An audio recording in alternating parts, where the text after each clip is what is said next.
भारत और मालदीव के बीच जो विवाद चल रहा है उसकी असल वजह आप जानते हैं।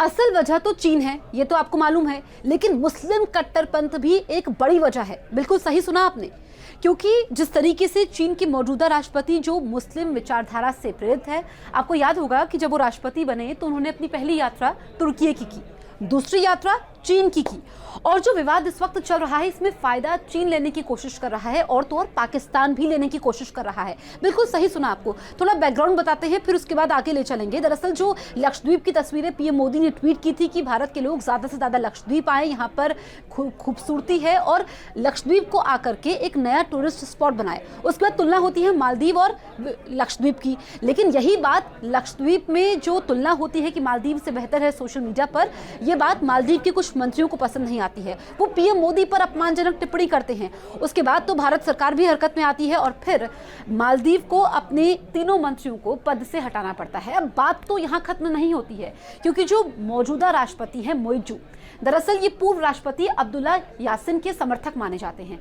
भारत ने मालदीव में अपना पहला दूतावास 1980 में खोला था और आपको बताएं कि चीन ने कब खोला, 2011 में।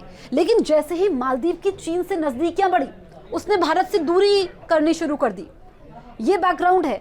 और तो और स्थिति इतनी बिगड़ गई कि भारत ने जो चीजें उपहार में मालदीव को दी थी वो उसने लौटानी शुरू कर दी। अब जो 2011 के बाद जो स्थिति रही, जब पूर्व राष्ट्रपति यासिन का कार्यकाल रहा, उस वक्त चीन ने ऐसा मकर जाल फैलाया कि फिर मालदीव फंसता ही गया। वहां पर तो विरोध भी शुरू हुआ, लोग सड़कों पे आ गए, क्योंकि आपको बताएं कि चीन ने जो मालदीव को कर्ज दिया है, मालदीव ऐसा तीसरा देश है दुनिया का जिस पर चीन का सबसे ज्यादा कर्ज है। ऐसे में जो उसकी अर्थव्यवस्था है, उसकी जीडीपी का 30% है।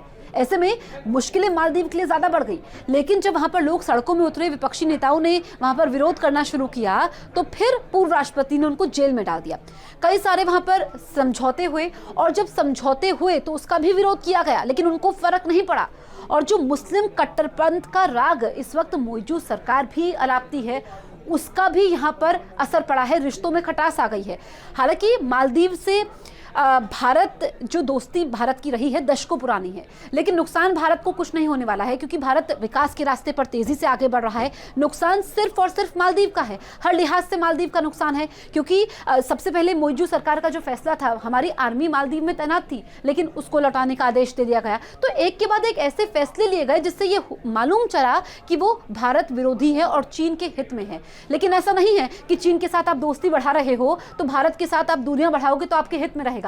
क्योंकि चीन करता क्या है, पहले वो पैसा लगाता है, कर्ज के मकरजाल में फंसाता है और विकास की बात करता है। उससे ज्यादा नुकसान होता है उन देशों को और फिर वो चीन की चाल में फंसते चले जाते हैं। यही चीन ने मालदीव के साथ किया। और जो मुस्लिम कट्टरपंथ का राग अलापते हैं, जो मुस्लिम कट्टरपंथ वहां पर इस वक्त मालदीव में है, क्योंकि भारत से काफी सारे पर्यटक वहां पर जाते हैं और वहां की जो अर्थव्यवस्था है उसमें पर्यटन अहम रोल अदा करता है, क्योंकि पर्यटन से काफी सारी आय आती है और हर छठा व्यक्ति जो टूरिस्ट है मालदीव में वो भारतीय है। लेकिन जो बुकिंग्स कैंसिल हुई हैं, जो भारत के लोगों ने जाना बंद कर दिया है, उससे नुकसान मालदीव का हो रहा है। यही बात मालदीव को मालूम है, इसलिए मोइजू ने माफी तो मांग ली है, लेकिन वहां पर सरकार गिरने तक के आसार बन गए।